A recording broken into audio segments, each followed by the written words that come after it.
গরুর মাংসের কালাভুনা শুনলেই কিন্তু জিভে জল আসে আমাদের প্রত্যেকের। আমরা কিন্তু খুবই পছন্দ করি এই মাংসের কালাভুনাটা, অথচ রান্না করা যায় এত শর্টকাটে, এত অল্প সময়ে, তা জেনে আপনারা খুবই অবাক হবেন। ঝামেলার জন্য আমরা কিন্তু মাংস যতই খাই না কেন কালাভুনাটা কিন্তু একদমই করতে চাই না, কিন্তু নির্ঝঞ্ঝাটভাবে রেডিমেড মশলা দিয়ে আমি কিভাবে আজকে কালাভুনাটা করে নিয়েছিলাম সেটাই শেয়ার করব। দুর্দান্ত হয় খেতে আর এতটাই লোভনীয় যে আপনারা কিন্তু সবাই পছন্দ করবেন। আমি এই জন্য নিয়েছিলাম 2 কেজি গরুর মাংস, হাড় চর্বি সহ মাংসটা আমি রেগুলার সাইজ করে নিয়েছিলাম। দিয়েছিলাম এখানে 1 কাপ ভর্তি করে পেঁয়াজ কুচি, আর দিয়েছিলাম রাঁধুনি রেডিমেড কালাভুনা মশলার বড় প্যাকেটের মশলা সবটুকু, কেননা এটা 2 কেজি মাংসের জন্যই রেডি থাকে। আর দিয়েছিলাম 1 কাপ সরিষার তেল, এই রান্নাটা সরিষার তেল দিয়েই করতে হয়। দিয়েছিলাম 2 টেবিল চামচ সয়া সস আর পরিমাণ মতো লবণ, আর দিয়েছিলাম এখানে 1/2 কাপ টমেটো সস, আর ওই 1 কাপ পানি দিয়ে খুব ভালোভাবে আমি এটা মাখিয়ে নেব।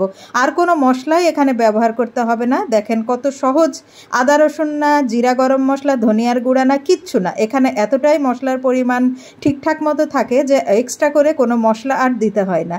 প্রেশার কুকারে 2টা শীষ আমি দিয়ে নিয়েছিলাম। আপনারা যারা প্যানে রান্না করতে স্বাচ্ছন্দ্য বোধ করেন তারা কিন্তু অবশ্যই প্যানে করবেন, তবে প্রেশার কুকারে রান্না করলেও কিন্তু পার্থক্য, মানে টেস্টের কোনো কিন্তু হেরফের হয় না, এটা খুবই টেস্টি হয়। আর এই যে আমি একটু কষিয়ে নিয়েই 2টা জাস্ট শীষ দিয়েই আমি সিদ্ধ করে নামিয়ে নিয়েছিলাম। এখানে তেমন একটা পানির প্রয়োজন হয়নি, খুব সামান্য একটু গরম পানি দিয়েছিলাম।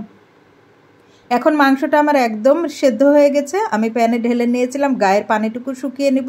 প্যাকেটে আরও একটা ছোট্ট প্যাকেটের মশলা থাকে, সেই মশলাও সবটুকু এবার দিয়ে দিলাম। আর দিয়ে দিলাম 1 টেবিল চামচ আরও একটু টমেটো সস। আর কোনো মশলাই এখানে ব্যবহার করতে হবে না। তেলটা দেখেন একদম আমার উপরে উঠে এসেছে, খুবই লোভনীয় লাগছে দেখতে।